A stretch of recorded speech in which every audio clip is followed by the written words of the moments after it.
What's up, everybody? Welcome back to Melting with Roysko. Today we got a little change of pace. We're gonna be melting with my boy Fisk. What's Fisk, up, everybody? what are we making today? We're making a marble. We're making a marble, and we're gonna race it on the racetrack afterwards. I'll be behind the camera. Let's get started. Good. All right, Tim. What color are we using today for this one? Today we're using Singular Passion. Ooh, it's a beautiful, striking color. Is that from the old Glass Alchemy? I'm pretty sure. Yeah. What torch do you work on here? This is a GTT Phantom. Ooh, fancy boy with the GTT. So we're gonna need 2 clear punnies and the color you're working with. Perfect. And a marble mold. Of course. And for this racetrack, we need 16 millimeter marbles, so that's going to be what he is shooting for size-wise. First, we're gonna start by connecting the clear punty to the color.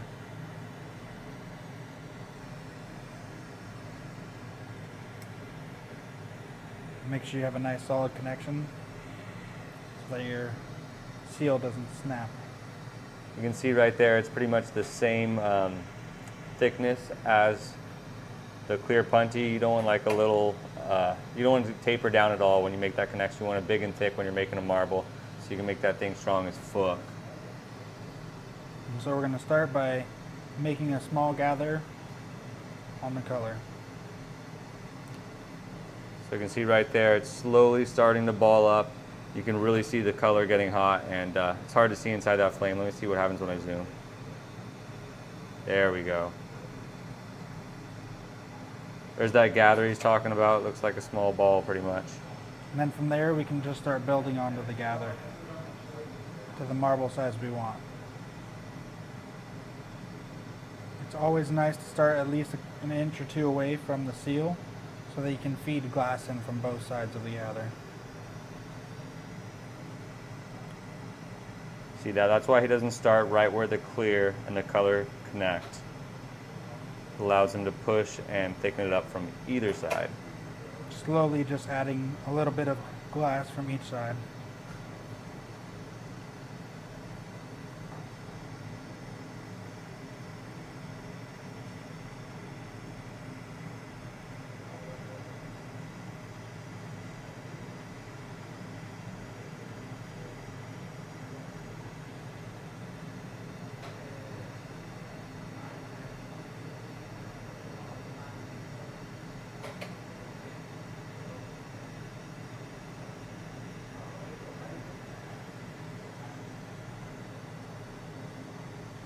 As the gather starts to get bigger, it's important to have one side of the gather on a colder part of the rod so it's more sturdy. See how this left side I'm feeding in the glass and the right side is holding my gather straight. Oh, so you keep that right side a lot cooler than the left, and the left is where all the color is getting added on from, because obviously only the hot color will be liquid and able to gather upon itself like that. Once we get enough glass, what we think is enough glass, we're going to tear the colored rod away from the gather. Now we're going to start by rounding out this left side of the gather. Are you doing that just with heat first? We're going to start with just the heat, and once we get to about 80%, 90% round, we're going to bring it to the marble mold.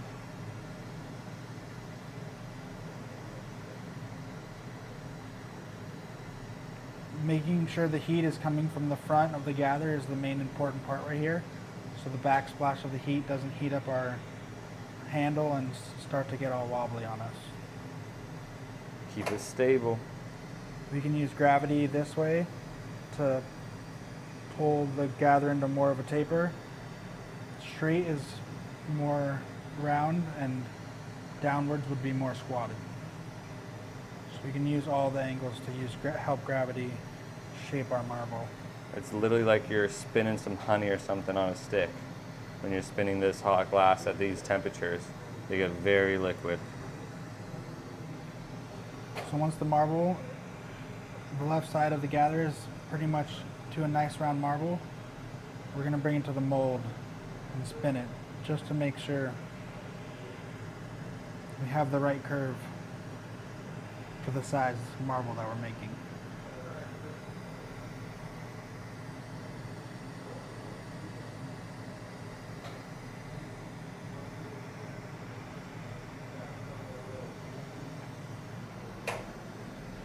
A few shots from this side too.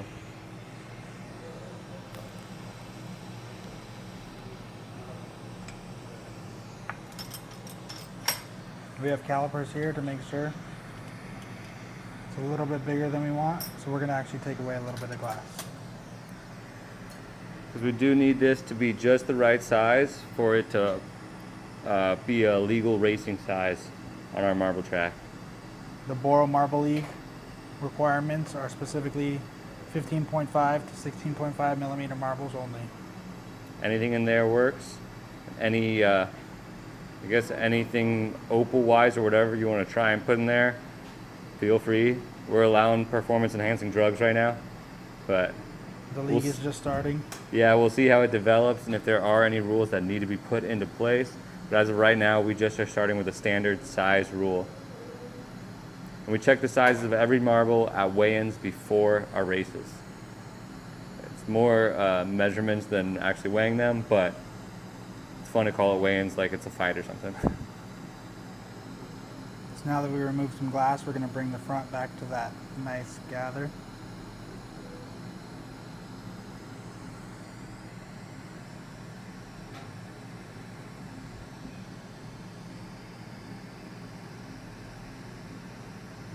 I'm going to grab this other marble. There's the track, baby. Never be afraid to run across the room and steal a shopmate's tool. This marble mold is the best. Yeah, that one's got a lot of sizes. It's pretty cool to have a lot of different variation in sizes for your marble mold like this one does. CGbeads.com. CGbeads.com. Although that marble mold that he has over there has no sharp edges on it, like this one, takes a lot more machining, but and it doesn't have nearly as many sizes, but rolling without the edges can be very nice and make it a little bit easier to keep your marble smooth. So that's why we still use that one. That one I use more as like a finisher. Yeah, and the other one is more is better for sizing because it has so many size options.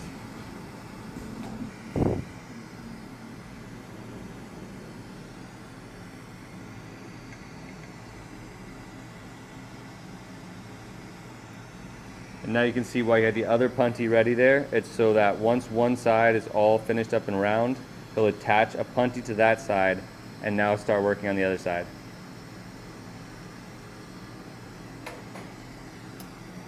And switch hands. I'm going to start removing some glass from this side.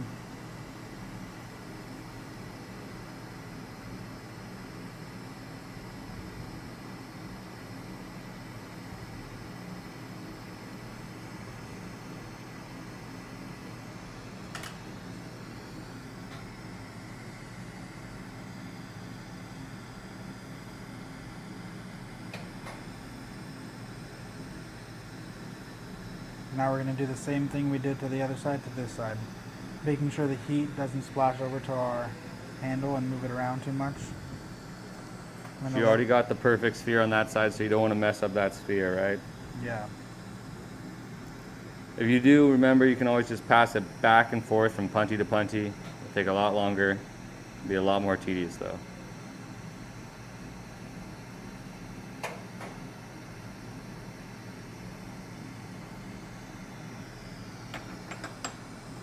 We're almost getting there. Just seems like I need to take off just a tiny bit more glass. With a regular marble, you wouldn't have to be as specific to the size. Just be careful of how round it is. For the Boro Marble League, we need specific size marbles. Only the best can compete. But if you don't make the best marbles, you can always bet on other marbles or buy marbles to enter in the competitions as well. But we do invite all artists to come by and get yourself in on a race. If you got a piece or some cash you want to put on the line, holler at your boys over here at Old World New Art. We'll race you. We're open to any challenge.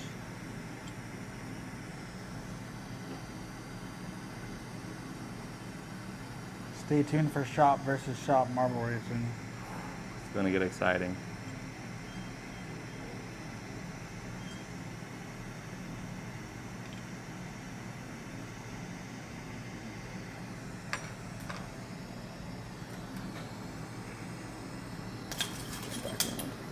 So like Roy was saying, don't be afraid to come back to the other side and plenty up again. You could switch it 3 or 4 times to make sure that it's extra round. And that's what a lot of marbles are judged on, is obviously the techniques or colors or patterns used, but roundness. Roundness, roundness, roundness. If you want to get respect of other marble makers, make that shit round as fuck.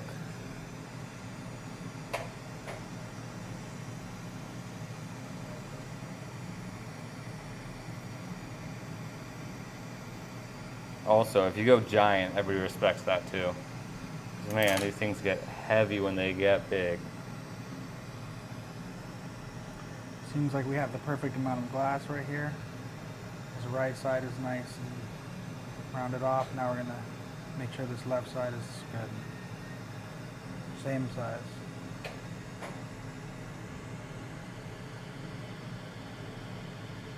Don't instantly go into the marble mold out of the flame. That's how you easily distort your marble. Yeah, you want to let that surface just air cool, or air marv as they say, where the air will cool down the surface so that when you touch it to the graphite, it doesn't fuck it up. Especially with those sharp edges on a marble mold like that, you can easily put a fatty line in your marble if you go in too hot, or scratch some marks or something in it from the graphite. But once there's a little bit of cooling on the surface, then you go in and you'll end up with a perfect sphere. We're gonna come back to this mold.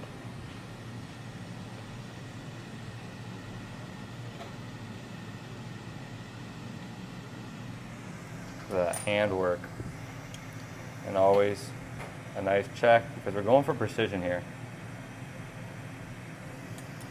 That looks great, huh? Looks pretty good.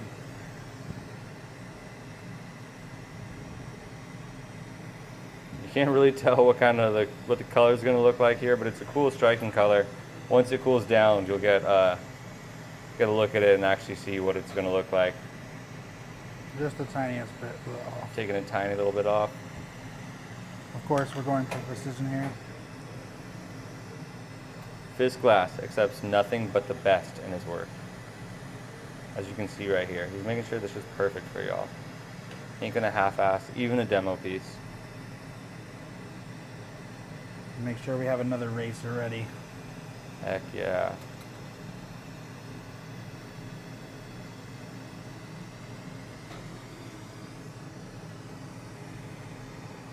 This is letting it cool.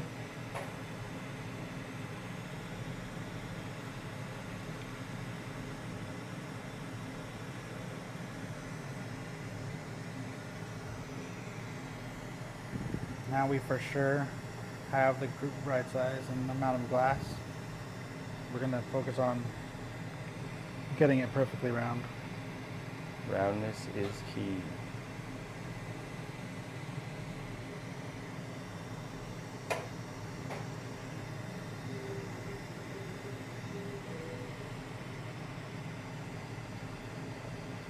Roundness is close to godliness. Exactly. It's the old saying. We might have to put that on a Boro Marble League t-shirt. Roundness is next to godliness. And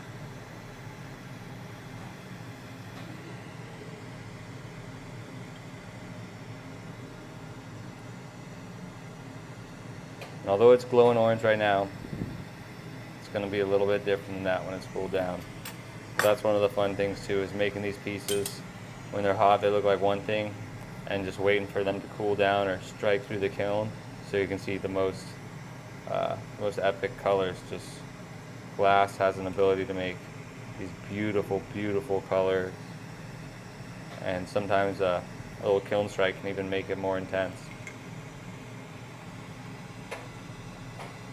This is my final punty. I want to make sure it's a nice cold seal. Straight, but not too solid. Yeah, so with the cold seal, he doesn't do like that hot weld that you saw him do in the very beginning where he makes everything even. This one is a little bit, has an acute angle right there and wasn't put on at full temperatures. See that acute angle? Let me focus one more time. Yeah, you see that acute angle right there instead of like how it was originally. That will allow it to break off without having to tear it off and change the roundness. So it can stay round at the very end on that side, and then we'll just do a nice little polish to finish up any marks left behind from that clear without having to completely reshape it.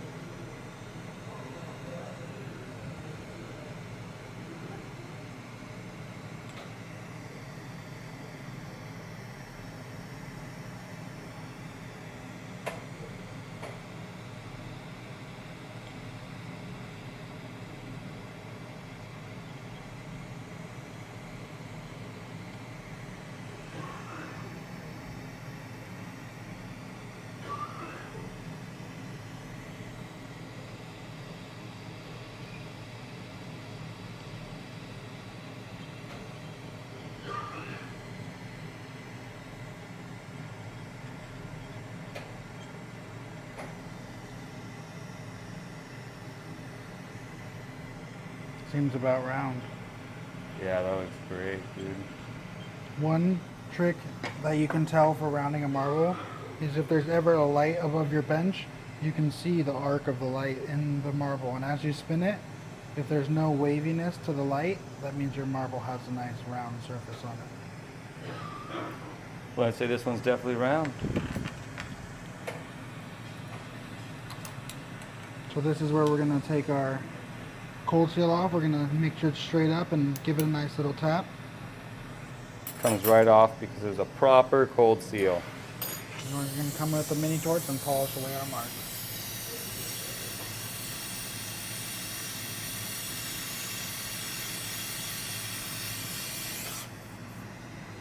All right.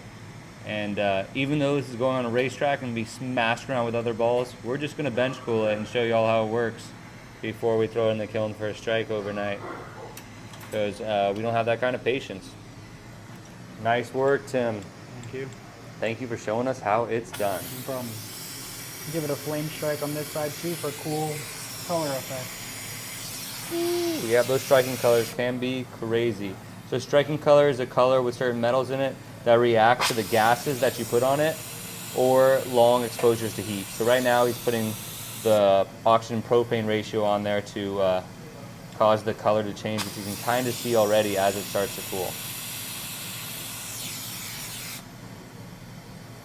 All right, we'll check this out when it's all cooled down, and it's time to race, baby. Beautiful day here on the inaugural track of the Boro Marble League at Old World New Art. We got some marbles ready to race. Look at that track. We got drops. We got the bonsai booster right there. We got twists. We got turns. We got some beautiful marbles in the stands watching today. These are just the spectators that came to see the festivities. And they lucked out with beautiful weather and a beautiful track to get after it with. Now let's check out that marble we just made, and we'll send these marbles around racing in just a moment.